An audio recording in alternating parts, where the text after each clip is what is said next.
Hello hello, welcome to the channel. और start करेंगे जहाँ पर we have dropped noun pronoun agreement. ठीक है, बिना किसी बात के। अगर आपने नाउन प्रोनाउन अग्रीमेंट का पहला वीडियो नहीं देखा है तो आई बटन में आपके साथ आ जाएगा, पहले वो वीडियो देखिए।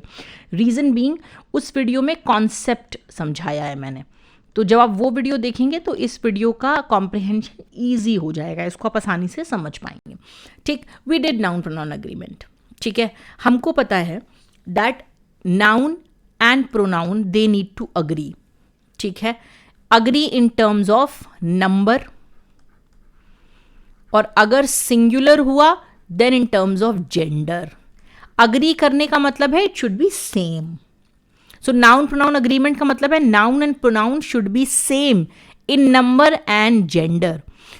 अच्छा, we know that pronoun replaces a noun. हमको पता है प्रोनाउन वो है जो नाउन को रिप्लेस करता है। ठीक है, और वो जिस नाउन को रिप्लेस करता है वो उसके पहले आएगा, राइट? ठीक है, और रिप्लेस करने का रूल क्या है? How would it replace?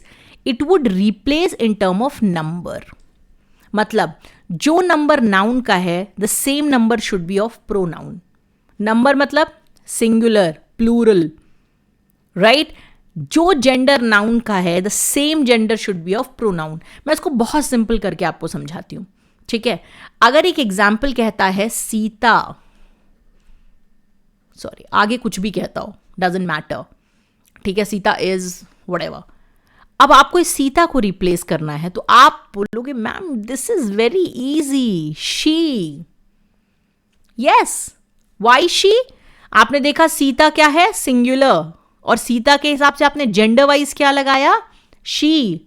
Similarly अगर मैं सेंटेंस में लिखती रमेश इज अ डॉक्टर, तो आप रमेश को चेंज करके क्या लिखते? ही, राइट? तो यही ट्रांजिशंस, यही चेंजेस, यही सब्स्टिट्यूशंस पढ़ेंगे हम नाउन प्रोनाउन अग्रीमेंट में। आप पहला वीडियो जरूर देखिए, वरना यहां से समझना डिफिकल्ट होगा। Let's get started.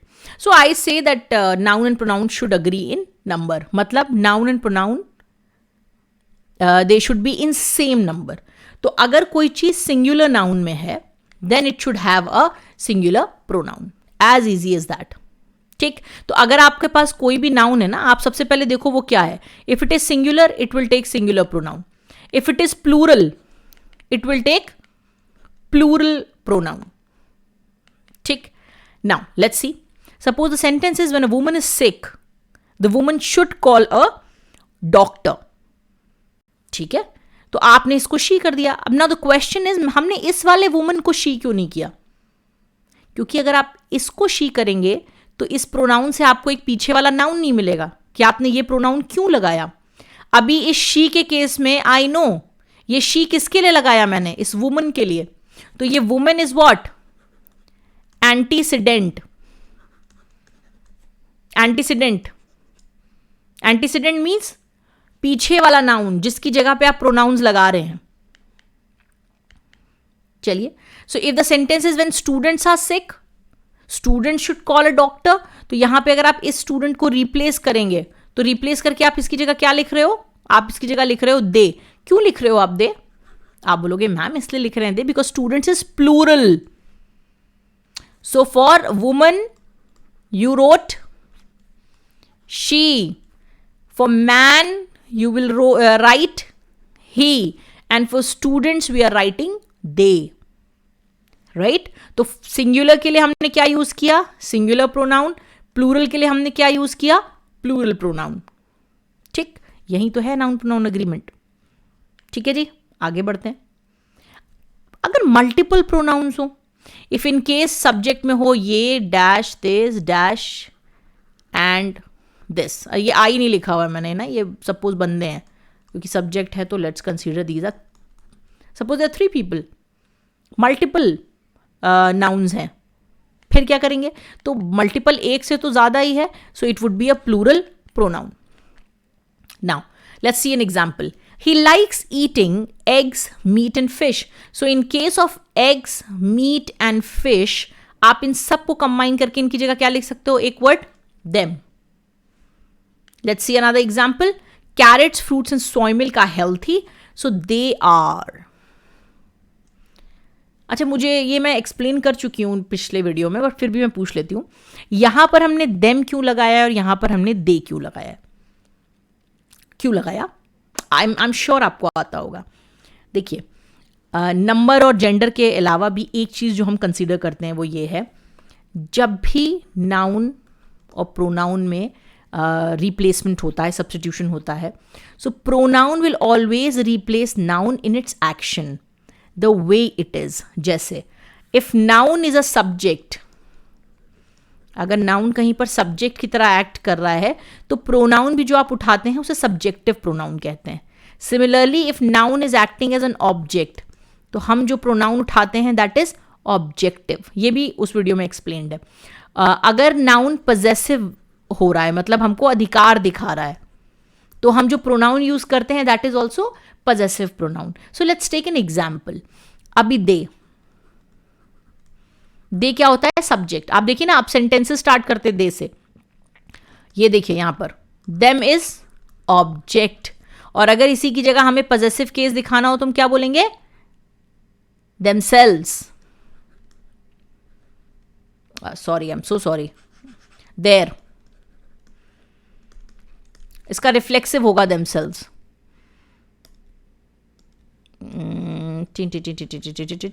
Let's erase. ठीक है, सो पजेसिव क्या हो जाएगा? देयर। इसी को जरा उठाकर देखिए, शी के केस में she subject, her object, her possession, he, him and his। ठीक है, तो ये भी ध्यान रखना होगा अपने को। Gender of noun decides the pronoun to be used, of course. अगर मैस्कुलिन नाउन है you will use a masculine form of pronoun. अगर आप किसी सेंटेंस में रिप्लेस कर रहे हैं राम, रमेश या रमादीन को, it has to be he. And if you are replacing Sita, Geeta and Bapita, it would be she. So suppose there is a subject Mohit, so you will be using he, right? By default हम consider करते हैं मोहित नाम एक mail का ही है, female का भी हो सकता है, आजकल कुछ भी हो सकता है। Anyway, so feminine noun will take a feminine form of pronoun. So Sita, Geeta, Babita के लिए आप क्या लगाएंगे? she लगाएंगे, right? As clear as that? चलो एक छोटा सा एक्सरसाइज करते हैं, बहुत ईजी है, आई एम श्योर आप बहुत जल्दी कर लेंगे। So his sister had serial for, तो ये जो ब्रेकफास्ट है किसका ब्रेकफास्ट है? सिस्टर का ब्रेकफास्ट है। सो सिस्टर के लिए हम सेलेक्ट क्या करेंगे? हर, राइट। विनोद प्लेड इन, अब विनोद के लिए आप क्या सेलेक्ट करोगे? हिज, क्योंकि विनोद कैसा है? मैस्कुलिन है। The table has broken one of, अब टेबल बताओ क्या है? मेल है या फीमेल है? तो आप बोलेंगे मैम टेबल तो ना मेल है ना फीमेल है। एग्जैक्टली यहां पर देखो हमारे पास ऑप्शन होता है एक शी, ही, और एक प्यारा सा ऑप्शन होता है हमारे पास इट। बहुत काम का है ये इट। तो कहीं पर भी अगर आपको थिंग्स के लिए कुछ रिप्रेजेंट करना हो, एनिमल्स के लिए अगर आपको कुछ रिप्लेस करना हो, अगर आप एनिमल को जानते हैं, आपका पेट एनिमल है, तो आप उसके लिए ही शी लगा सकते हैं, अदरवाइज जनरली हम इट बोल देते हैं। इंसेक्ट, बर्ड्स, ठीक है, नॉन लिविंग ऑब्जेक्ट्स, हम उन सब के लिए, इनफैक्ट न्यूट्रल जेंडर्स जो होते हैं, कॉमन न्यूट्रल जेंडर्स, उन सब के लिए भी हम क्या लगाते हैं? इट। तो it is a very important thing actually. तो टेबल के लिए हम क्या लगाएंगे? इट लगाएंगे। Table should be it. The children loved, children plural होता है, दे। Salina sang the song that, अब कौन अच्छे से जानता था? तो जब आप देखिए शी और हर दोनों ही फेमिनिन है, पर हम इसमें से क्या सेलेक्ट करेंगे? शी या हर? तो हम देखेंगे सेंटेंस में आपको क्या चाहिए? न्यू बेस्ट, जानती हो बेस्ट, तो कुछ काम करती हो मतलब subject. So you are going to use the nominative case और the subjective case. The crow sat, now see crow is a bird, so you are using its. और वैसे भी क्रो सिंगुलर है तो इट्स लगेगा। देयर क्यों लगेगा? There हम कब यूज करते हैं? For plurals. The executives started, no see executives plural, so they started their meeting. Our window broke and, window non living singular. Let's see whether we have chosen the right answers. Oh, I'm so sorry. या I guess we have. ठीक है जी. तो अभी हमने answers इतने पकड़ लिया, हमको समझ में आ गया, इट का यूज समझ में आ गया. चलिए तो आगे बढ़ते हैं और अब यहीं से हम कुछ रूल्स देखेंगे नाउन प्रोनाउन अग्रीमेंट के. तो देखो अगर पूरा का पूरा कॉन्सेप्ट समझो तो हमको समझ में आ गया कि pronoun will replace the noun. वो नाउन उसके पहले आ रहा होगा. ठीक है. और सब कुछ किस पे डिपेंड कर रहा है? नाउन पे. If noun is singular, pronoun is singular. If noun is masculine, pronoun is masculine. Right. तो हमको ओवरऑल क्या करना है? We have to identify the noun and we have to identify that whether it is singular और plural. और मैं आपको बताऊं पूरी इंग्लिश में अगर आपको ये कॉन्सेप्ट समझ गया में आ गया, आपके टेंसेस सही हो जाएंगे, आपकी वर्ब ऑक्सिलरीज सही हो जाएंगी, आप पूरे सेंटेंसेस में वर्ब्स सही से लगाने लगेंगे. ठीक है. इसके बाद हमारा अगला टॉपिक यही होगा सब्जेक्ट वर्ब अग्रीमेंट. तो बहुत अच्छे से ध्यान से समझिए. ठीक है. तो आपको पूरा फोकस सिर्फ इस बात पे करना है टू अंडरस्टैंड द सिंगुलैरिटी और प्लूरैलिटी ऑफ द नाउन. बस ये समझो, काम बन जाएगा. चलो अब ये कुछ प्रोनाउंस हैं. ठीक है. आपके सामने लगे हुए हैं. Each, every, anybody, anyone, anything, similarly, जितने भी हैं. आप बताओ ये सिंगुलर होंगे या प्लूरल होंगे? If suppose the sentence is every student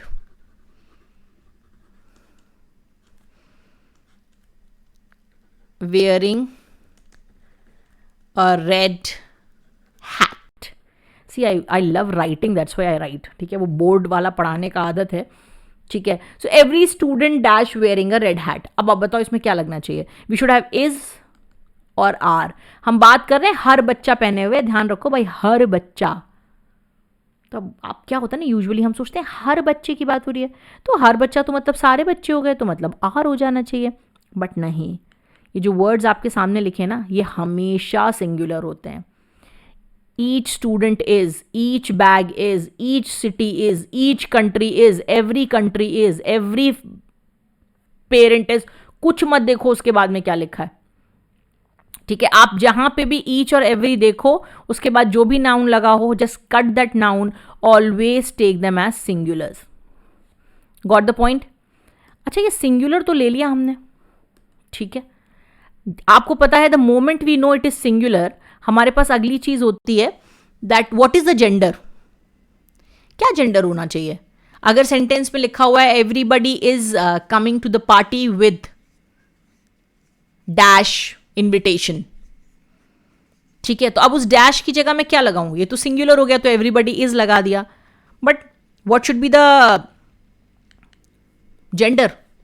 can you tell me? Everyone on the planet deserves clean water to quench his, her, their thirst.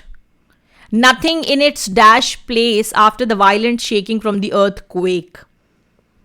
तो देखो अभी यहां पे तो क्लैरिटी है. नथिंग है मतलब नॉन लिविंग चीज है, तो नॉन लिविंग के लिए हम क्या लगाते हैं? इट्स.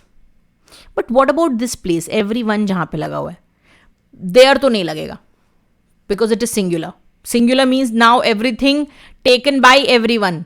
मतलब अब आप जो भी चीजें एवरीवन के लिए लगाएंगे, चाहे वो प्रोनाउन हो, वर्ब हो, एवरीथिंग इज सिंगुलर. क्या लगाएंगे?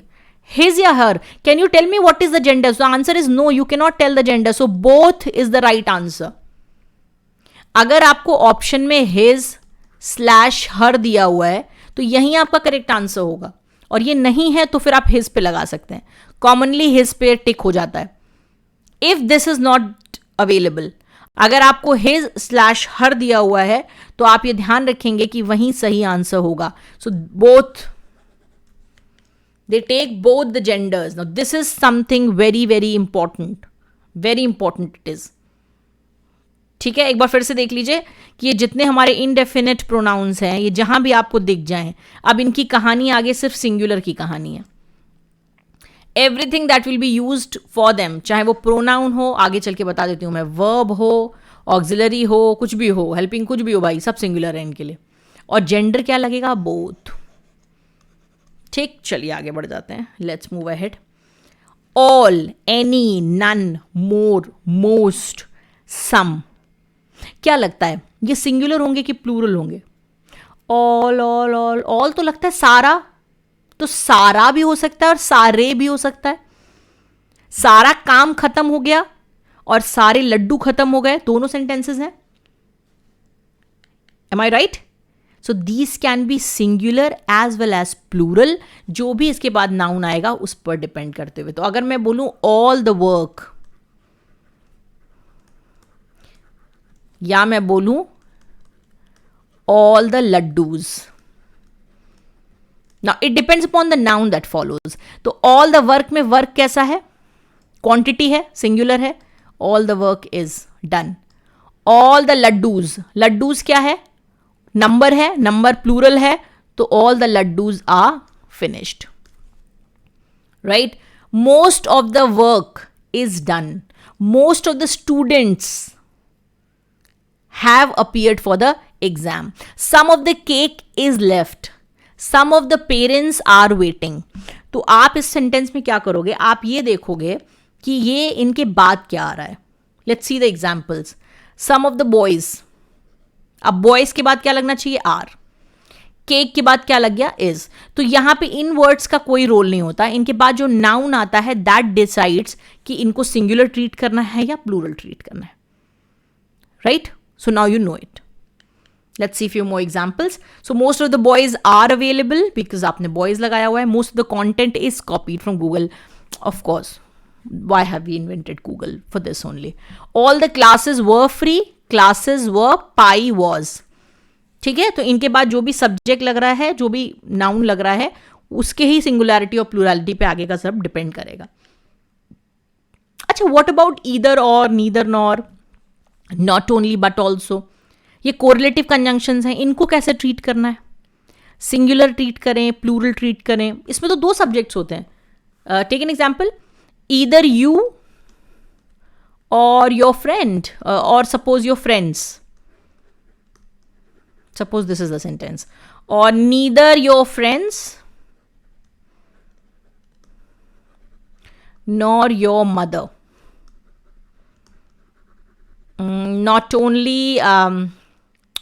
Not only eggs, but also meat.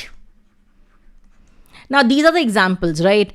आप बताओ मुझे इसमें हम किस सब्जेक्ट को ट्रीट करें. अब यू, वैसे यहाँ पे यू नहीं लेना चाहिए, पता है आपको. यू के साथ प्लूरल रूल ही लगता है. ओहो हो, आई एम सो सॉरी. यहाँ पे यू नहीं लेंगे, हम लेंगे ईदर ही और हिज फ्रेंड्स.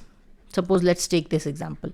अब आप बताइए, सब there is a sentence, either he और his friends dash going to Goa. बताइए क्या लगेगा? ये राइटिंग को स्पेयर करिएगा, थोड़ी गंदी है, लेकिन आप मेरी बात सुन लीजिए, आपको समझ में आ जाएगा. तो ईदर ही और हिज फ्रेंड्स, तो अब क्या लगाएं? ही के लिए तो हमको क्या लगाना चाहिए? इज. और हिज फ्रेंड्स के लिए हमको क्या लगाना चाहिए? आर. तो आप बताओ क्या लगेगा, इज या are? So the answer is are. And the logic is, जो पास है that will decide everything. So either or में आप जो भी सब्जेक्ट और के बाद आ रहा है that will decide. Neither nor में जो भी नॉर के साथ आ रहा है that will decide. But also के बाद जो भी आएगा. इसको आप ऐसे समझो कि जो पास है वो पर्याप्त है. जो पास है वो पर्याप्त है. ठीक है. तो कोरिलेटिव कंजंक्शन के केस में क्या होता है? Because they are two parts, so you will always have two noun or two pronouns, जिसके लिए आपको सेंटेंस बनाना होगा. तो use the closer of the two antecedents. भाई आप यहां पे यूज करने वाले हो, इससे जो भी पास पड़ेगा बस वही एंटीसीडेंट आप बोलना. आप दूर वाले को क्यों लेंगे? पास वाले को लेंगे. राइट? बहुत इंपॉर्टेंट है ये. हम लोग अभी इस रूल्स को समझने के बाद जब इसकी एक्सरसाइज लगाएंगे तो आपको और अच्छे से समझ में आएगा. तो अभी के लिए याद रखिए, ईदर और, neither nor, not only but also. Precisely जहां पर भी आपके पास चॉइस होगी, दो सब्जेक्ट होंगे, हमेशा जो चीज आप लगा रहे हैं उसके पास वाले को आपको देखना होगा. यूजिंग अ प्रोनाउन हेयर और अ वर्ब हेयर, उसके पास वाले को देखो. दूर से अपने को कोई मतलब नहीं है, जो पास है वहीं पर्याप्त है. ठीक, चलिए let's move to the next concept. अच्छा, नेक्स्ट कॉन्सेप्ट है कलेक्टिव नाउन्स का. हमको पता है कलेक्टिव नाउन्स में वन वर्ड रिप्रेजेंटिंग ऑल का कहानी होता है. ठीक है. तो कलेक्टिव नाउन क्या होते हैं? खुद क्या होता है? तो कलेक्टिव नाउन खुद हो सकते हैं सिंगुलर भी और प्लूरल भी. So collective nouns can be singular as well as plurals. ठीक है. So whenever you see police, plural, cattle, plural, poultry, gentry, people, हमको पता है people के साथ R लगाते हैं. Family, faculty, audience, singular. ठीक. अब अगर सिंगुलर है तो there is a clause, plural है तो कोई कंफ्यूजन नहीं है, दे आर प्लूरल, ये कभी सिंगुलर नहीं होंगे। पर ये जो सिंगुलर वाले हैं ना, ये कभी कभी प्लूरल भी हो सकते हैं। तो इसका रूल जरा समझो बहुत अच्छे से। If the members of the group act in unison, अगर आप जिस कलेक्टिव नाउन को यूज कर रहे हो they are acting as one unit, तो as the name suggest it is singular, ठीक। एंड जेंडर कौन सा लग जाएगा? इट, क्योंकि जेंडर तो नहीं पता। सपोज फैमिली, और फैमिली ने कोई डिसीजन लिया, तो अगर फैमिली ने कोई डिसीजन लिया है तो फैमिली ने कितने डिसीजंस लिए हैं? वन, कि हम सब गोवा चलेंगे मिलके, so now it is singular. Got the point?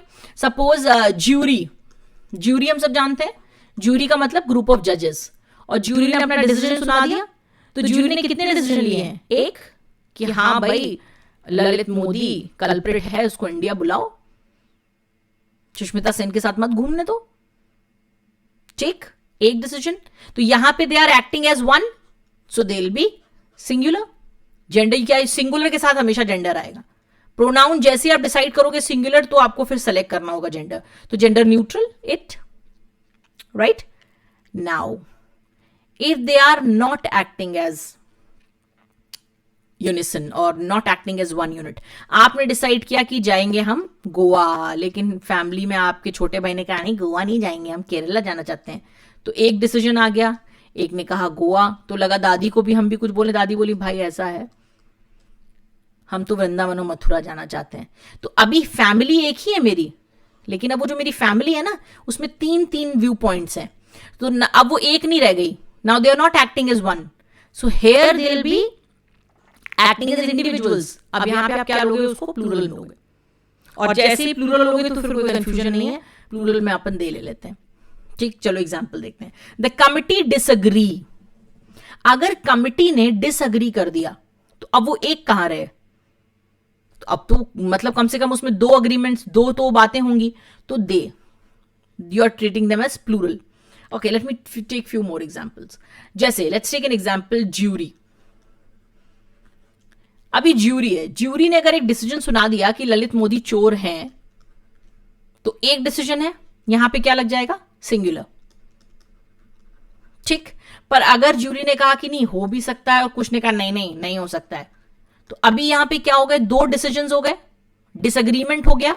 तो जहां भी डिसएग्रीमेंट होता है सिंगुलर कलेक्टिव नाउन में, उसको हम क्या बोल देते हैं? प्लूरल। या इसको ऐसे समझो, हमने बोला the jury took dash seats. Suppose the example is jury took dash seats. तो ज्यूरी में अगर 5 जजेस हैं तो क्या वो एक ही सीट पे बैठेंगे? आपने कैसी बात है मैम, 5 जजेस हैं तो they will be sitting on 5 different seats, तो यहां पे they are acting as individuals, है ना। तो क्या लगाओगे आप? Jury took their seats, plural. Now, suppose the sentence is jury declared judgment. अब ज्यूरी ने जजमेंट डिक्लेयर कर दिया, तो पूरी ज्यूरी ने कितने जजमेंट डिक्लेयर किए? एक, तो jury declared its judgement. Got the point? तो whenever you're talking about jury as one, singular, when you're talking about jury as individuals, plural. ठीक है, आई होप याद रहेगा, क्योंकि ये बहुत इंपॉर्टेंट है, याद रखना ही पड़ेगा, चॉइस नहीं है। अच्छा, एक बहुत छोटा सा कॉन्सेप्ट है जिसके साथ हम इस रूल को जरूर एंड करेंगे आज की वीडियो को। अगर 1 लगा हुआ है कहीं, है ना, तो 1 वाले के लिए आप जो भी यूज करेंगे ना वो 1 के ही फॉर्मेट में यूज होगा हमेशा। तो आप ऐसा नहीं बोलेंगे 1 must keep his money in pocket, 1 must keep his promises, नहीं। अगर 1 आता है as subject, so pronoun will also be used as 1। तो आप सब्जेक्ट की जगह 1 लगाएंगे, ऑब्जेक्ट की जगह 1 लगाएंगे, और अगर आपको पॉजेसिव केस दिखाना है, if 1 is called by the jury, if 1 is called by the jury, they must bring 1's documents. ठीक, so 1 अगर आ रहा है, सिर्फ 1, तो फिर for that you will be using only 1. इसके साथ फिर his, her कुछ नहीं लगेगा, बस यहीं चलेगा फिर आगे आगे। ये बहुत आया हुआ एग्जाम में, सीडीएस का तो मतलब फेवरेट क्वेश्चन है, और ये एरर डिटेक्शन में बहुत आया है, बैंक्स का फेवरेट क्वेश्चन है। ठीक, चलिए, so this is the end of the rules जो आपको नाउन प्रोनाउन अग्रीमेंट में याद रखने हैं। हम बहुत जल्दी एक एक्सरसाइज लेकर आएंगे, मतलब मेरी कोशिश होगी कि मैं आज ही उसको शूट कर पाऊं, ताकि जिस भी दिन आपको ये वीडियो मिले उसके दूसरे दिन आपको एक्सरसाइज मिल जाए, और हम उसके तुरंत बाद स्टार्ट करेंगे subject verb agreement, which is once again a very important thing. इसी के बाद इसलिए यूज करेंगे क्योंकि इसी कॉन्सेप्ट को बिल्ड किया है जो मैंने, इसी के ऊपर एक स्टेप जाएगा, तो ये देखना और समझना जरूरी है सब्जेक्ट वर्ब अग्रीमेंट के पहले। ठीक है, thank you so much for watching it. If you liked it, you know what you have to do. You have to like, share and subscribe.